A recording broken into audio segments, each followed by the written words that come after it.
ABP news आपको रखे आगे। ओडिशा के माननीय राज्यपाल प्रोफेसर गणेशी लाल जी, मुख्यमंत्री मेरे मित्र श्रीमान नवीन पटनायक जी, केंद्रीय कैबिनेट में मेरे सहयोगी डॉक्टर रमेश पोखरियाल निशंक जी, उड़ीसा के ही रतन भाई धर्मेंद्र प्रधान जी, प्रताप सारंगी जी, ओडिशा सरकार के मंत्री, सांसद और विधायकगण, आईआईएम संबलपुर की चेयरपर्सन श्रीमती अरुंधति भट्टाचार्य जी, डायरेक्टर प्रोफेसर महादेव जायसवाल जी, फैकल्टी स्टाफ और मेरे सभी युवा साथियों, आज आईआईएम कैंपस के शिलान्यास के साथ ही ओडिशा के युवा सामर्थ्य को मजबूती देने वाली एक नवीन शिला भी रखी गई है। आईआईएम संबलपुर का परमानेंट कैंपस ओडिशा की महान संस्कृति और संसाधनों की पहचान के साथ ओडिशा को मैनेजमेंट की दुनिया में नई पहचान दिलाने वाला है। नए वर्ष के शुरुआत में इस शुभारंभ ने हम सबके आनंद को दोगुना कर दिया है। साथियों, बीते दशकों में एक ट्रेंड देश ने देखा, बाहर बने मल्टीनेशनल्स बड़ी संख्या में आए और इसी धरती पर आगे भी बढ़े। ये दशक और ये सदी भारत में नए नए मल्टीनेशनल के निर्माण का है। भारत का सामर्थ्य दुनिया में छा जाए, इसके लिए ये उत्तम कालखंड आया है। आज के स्टार्टअप्स भी कल के मल्टीनेशनल्स हैं और ये स्टार्टअप्स ज्यादातर किन शहरों में बन रहे हैं, जिन्हें हम आमतौर की भाषा में टियर 2, टियर 3 सिटीज कहते हैं। आज स्टार्टअप्स का उभार उन जगह पे देखने को मिलता है। इन स्टार्टअप्स को भारतीय युवाओं की नई कंपनियों को और आगे बढ़ने के लिए उसके लिए बेहतरीन मैनेजर्स चाहिए। देश के नए क्षेत्रों में नए अनुभव लेकर निकल रहे मैनेजमेंट एक्सपर्ट्स भारत की कंपनियों को नई ऊंचाई देने में बड़ी भूमिका निभाएंगे। साथियों, मैं कहीं पढ़ रहा था कि इस साल कोविड संकट के बावजूद भारत ने पिछले सालों की तुलना में ज्यादा यूनिकॉर्न दिए हैं। आज खेती से लेकर स्पेस सेक्टर तक जो अभूतपूर्व रिफॉर्म्स किए जा रहे हैं, उनमें स्टार्टअप्स के लिए स्कोप लगातार बढ़ रहा है। आपको इन नई संभावनाओं के लिए खुद को तैयार करना है। आपको अपने कैरियर को भारत की आशाओं और आकांक्षाओं के साथ जोड़ना है। इस नए दशक में ब्रांड इंडिया को नई ग्लोबल पहचान दिलाने की जिम्मेदारी हम सब पर है, विशेष रूप से हमारे नौजवानों पर है। साथियों, आईआईएम संबलपुर का ध्येय मंत्र है नवसर्जनम, सुचिता, समावेशतत्वम, यानी इनोवेशन, इंटीग्रिटी और इंक्लूसिवनेस। आपको इस मंत्र की ताकत के साथ देश को अपनी मैनेजमेंट स्किल दिखानी है। आपको नए निर्माण को तो प्रोत्साहित करना ही है, सभी के समावेश पर भी जोर देना है। जो विकास की दौड़ में पीछे छूट गया है, उसे भी साथ लेना है।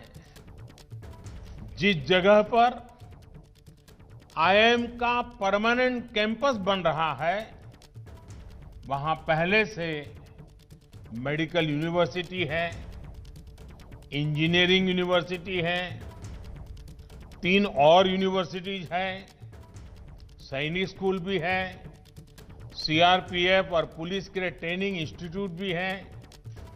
जो लोग संबलपुर के बारे में ज्यादा नहीं जानते, वो भी अब अंदाज लगा सकते हैं कि आईआईएम जैसे प्रतिष्ठित संस्थान के बनने के बाद ये क्षेत्र कितना बड़ा एजुकेशन हब बनने जा रहा है। संबलपुर आईआईएम और इस क्षेत्र में पढ़ने वाले स्टूडेंट्स, प्रोफेशनल्स के लिए सबसे खास बात ये होगी कि ये पूरा इलाका ही एक तरह से आपके लिए एक प्रैक्टिकल लैब की तरह है।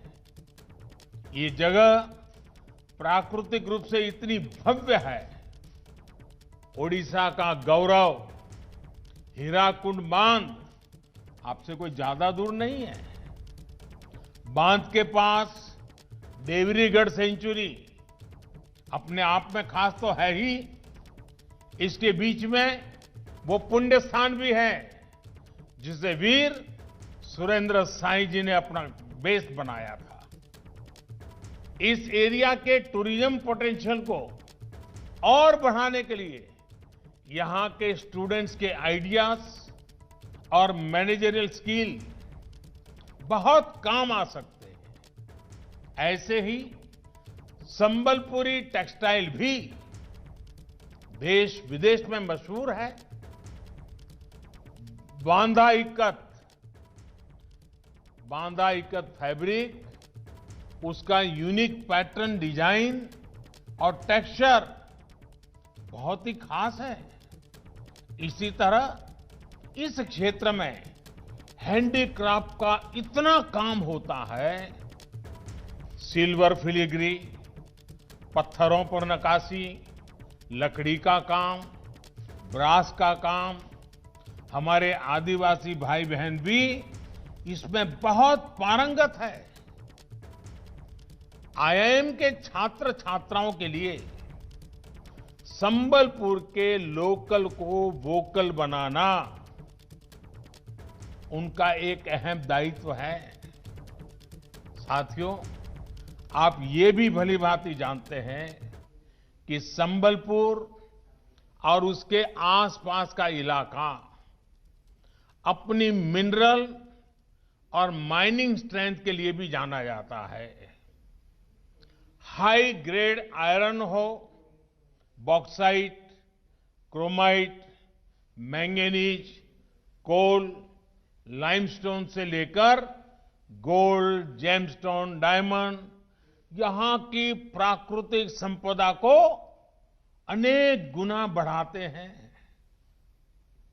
देश के इन नेचुरल एसेट्स को बेहतर मैनेजमेंट कैसे हो, कैसे ये पूरे क्षेत्र का विकास करें, लोगों का विकास करें, इसे लेकर भी आपको नए आइडियाज पर काम करना है। साथियों, ये मैंने आपको कुछ ही उदाहरण दिए हैं। उड़ीसा में वन संपदा, खनिज, रंगबती संगीत, आदिवासी आर्ट और क्राफ्ट, स्वभाव कवि गंगाधर मेहर की कविताएं क्या नहीं है उड़ीसा के पास। जब आप में से अनेक साथी संबलपुरी टेक्सटाइल या फिर कटक की फिलीग्री कारीगरी उसको ग्लोबल पहचान दिलाने में अपने कौशल का इस्तेमाल करेंगे, यहां के टूरिज्म को बढ़ाने के लिए काम करेंगे, तो आत्मनिर्भर भारत अभियान के साथ ही ओडिशा के विकास को भी और गति मिलेगी और नई ऊंचाई मिलेगी। साथियों, लोकल को ग्लोबल बनाने के लिए आप सभी आईआईएम के युवा साथियों को नए और इनोवेटिव समाधान तलाशने हैं। मुझे विश्वास है हमारे आईआईएम्स आत्मनिर्भरता के देश के मिशन में स्थानीय उत्पादों और अंतर्राष्ट्रीय कोलैबोरेशन के बीच ब्रिज का काम कर सकते हैं। आप सभी का जो इतना विशाल और दुनिया के कोने में फैला अलुमनाई नेटवर्क है, वो भी इसमें बहुत मदद कर सकते हैं। साल 2014 तक हमारे यहां 13 आईआईएम थे, अब देश में 20 आईआईएम है। इतना बड़ा टैलेंट पूल आत्मनिर्भर भारत अभियान को बहुत विस्तार दे सकता है। साथियों, आज दुनिया में अपॉर्चुनिटीज भी नहीं है, तो मैनेजमेंट की दुनिया के सामने चैलेंजेस भी नए हैं।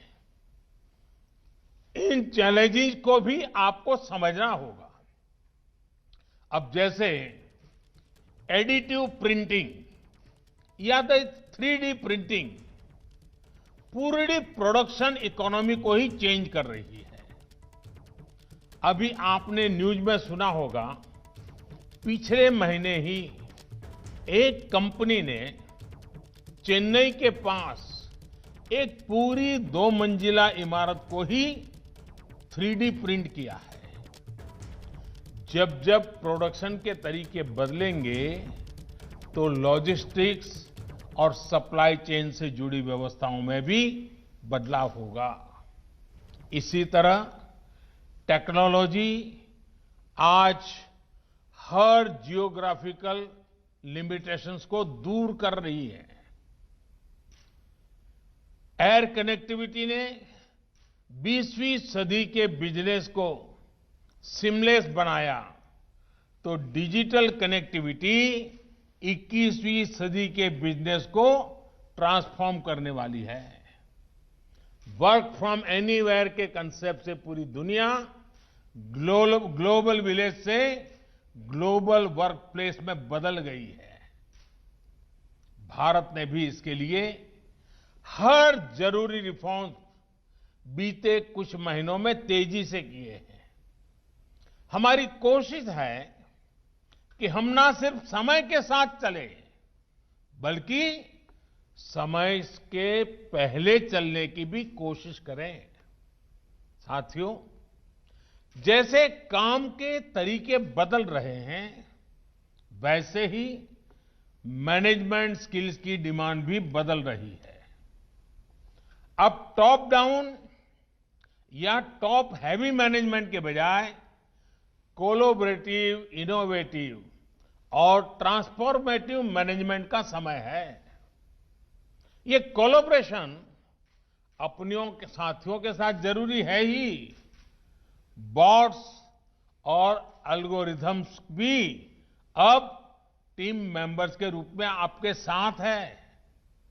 इसलिए आज जितना ह्यूमन मैनेजमेंट जरूरी है, उतना ही टेक्नोलॉजिकल मैनेजमेंट भी आवश्यक है। मैं तो आपसे भी और देश भर के आईआईएम से और बिजनेस मैनेजमेंट से जुड़े दूसरे स्कूलों से एक आग्रह करूंगा। कोरोना संक्रमण के इस पूरे दौर में टेक्नोलॉजी और टीम वर्क की भावना से देश ने कैसे काम किया, किस प्रकार से 130 करोड़ देशवासियों की सुरक्षा के लिए कदम उठाए गए, जिम्मेवारियां उठाई गई, कोलैबोरेशन किया गया, जन भागीदारी का अभियान चला गया। इन सारे विषयों पर रिसर्च होना चाहिए, डॉक्यूमेंट तैयार होने चाहिए। 130 करोड़ के देश ने कैसे समय समय पर इनोवेट किया, कैपेसिटी और कैपेबिलिटी को कैसे भारत ने बहुत कम समय में ही एक्सपांड किया, इनसे मैनेजमेंट का बहुत बड़ा सबक है। कोविड के दौरान देश ने पीपीई किट का, मास्क का, वेंटिलेटर का परमानेंट सॉल्यूशन निकाल दिया है। साथियों, हमारे यहां एक परंपरा बन गई थी कि प्रॉब्लम सॉल्विंग के लिए शॉर्ट टर्म अप्रोच अपनाई जाए। देश अब उस सोच से बाहर निकल गया है। अब हमारा जोर तत्कालिक जरूरतों से भी आगे बढ़कर लॉन्ग टर्म सॉल्यूशन पर है और इसमें मैनेजमेंट का भी एक बहुत अच्छा सबक सीखने को मिलता है।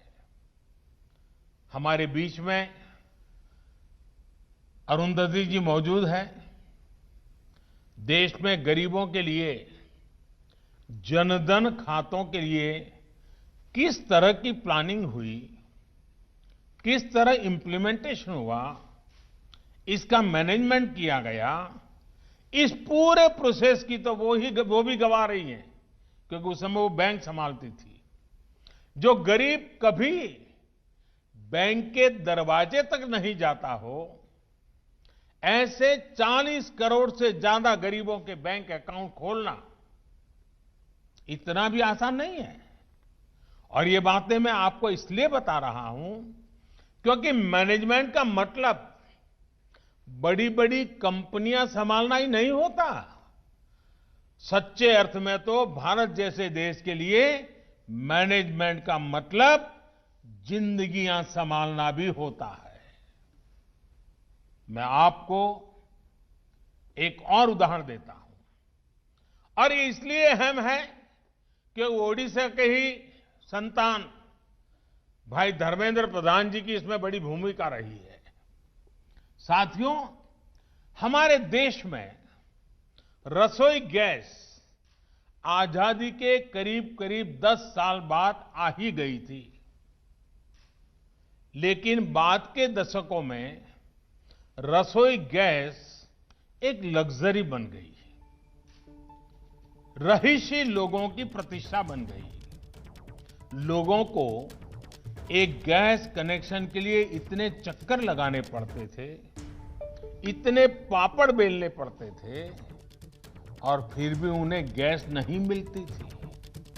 हालत ये थी कि साल 2014 तक, आज से 6 साल पहले 2014 तक देश में रसोई गैस की कवरेज सिर्फ 55% थी, 55% थी। जब अप्रोच में परमानेंट सॉल्यूशन का भाव न हो तो यही होता है। 60 साल में रसोई गैस की कवरेज सिर्फ 55%। अगर देश इसी रफ्तार से चलता तो सबको गैस पहुंचने में ये शताब्दी भी आधी और बीत जाती। 2014 में हमारी सरकार बनने के बाद हमने तय किया कि इसका परमानेंट सॉल्यूशन करना ही होगा। आप जानते हैं आज देश में गैस कवरेज कितनी है? 98% से भी ज्यादा, 98% से भी ज्यादा। और यहां मैनेजमेंट से जुड़े आप सभी लोग जानते हैं कि शुरुआत करके थोड़ा बहुत आगे बढ़ना आसान होता है, असली चैलेंज होता है कवरेज को 100% बनाने में। साथियों, फिर सवाल ये है कि हमने ये कैसे प्राप्त किया, कैसे अचीव किया। ये आप मैनेजमेंट के साथियों के लिए बहुत अच्छी केस स्टडी है। साथियों, हमने एक तरफ प्रॉब्लम को रखा, एक तरफ परमानेंट सॉल्यूशन को रखा। चुनौती थी नए डिस्ट्रीब्यूटर्स की। हमने 10,000 नए गैस डिस्ट्रीब्यूटर कमीशन किए। चुनौती थी बॉटलिंग प्लांट कैपेसिटी की। हमने देश भर में नए बॉटलिंग प्लांट लगाए, देश की क्षमता को बढ़ाया। चुनौती थी इंपोर्ट टर्मिनल कैपेसिटी की। हमने इसे भी सुधारा। चुनौती थी पाइपलाइन कैपेसिटी की। हमने इस पर भी हजारों करोड़ रुपए खर्च किए और आज भी कर रहे हैं। चुनौती थी गरीब लाभार्थियों के चयन की। हमने ये काम भी पूरी पारदर्शिता से किया। विशेष तौर पर उज्ज्वला योजना शुरू की। साथियों, परमानेंट सॉल्यूशन देने की इसी नीयत का नतीजा है कि आज देश में 28 करोड़ से ज्यादा गैस कनेक्शन है। 2014 से पहले देश में 14 करोड़ गैस कनेक्शन थे। सोचिए, 60 साल में 14 करोड़ गैस कनेक्शन। हमने पिछले 6 वर्षों में देश में 14 करोड़ से ज्यादा गैस कनेक्शन दिए हैं। अब लोगों को रसोई गैस के लिए भागना नहीं पड़ता, चक्कर नहीं लगाना पड़ता। यहां उड़ीसा में भी उज्ज्वला योजना की वजह से करीब करीब 50 लाख गरीब परिवारों को गैस कनेक्शन मिला है। इस पूरे अभियान के दौरान देश ने जो कैपेसिटी बिल्डिंग की, उसी का नतीजा है कि उड़ीसा के 19 जिलों में सिटी गैस डिस्ट्रीब्यूशन नेटवर्क तैयार हो रहा है। साथियों, ये उदाहरण मैंने आपको इसलिए भी समझाया क्योंकि जितना आप देश की जरूरतों से जुड़ेंगे, देश की चुनौतियों को समझेंगे, उतने ही अच्छे मैनेजर्स भी बन पाएंगे और उतने ही अच्छे उत्तम सॉल्यूशन भी दे पाएंगे। मैं समझता हूं हायर एजुकेशन से जुड़े संस्थानों के लिए जरूरी है कि वो सिर्फ अपनी एक्सपर्टाइज तक ही फोकस न रहें, बल्कि उनका दायरा व्यापक होना चाहिए। इसमें बड़ी भूमिका वहां पढ़ने आने वाले स्टूडेंट्स की होती है।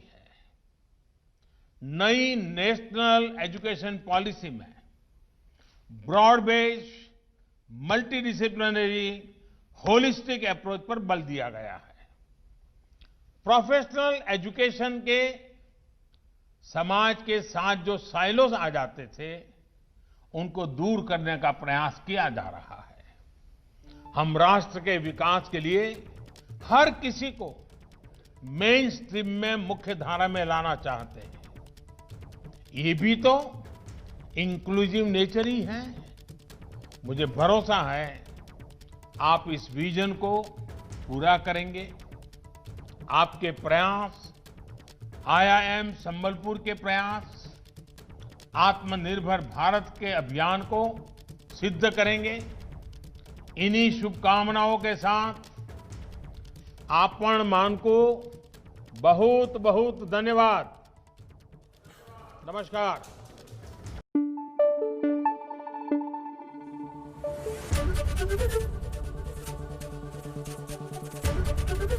ABP न्यूज आपको रखे आगे।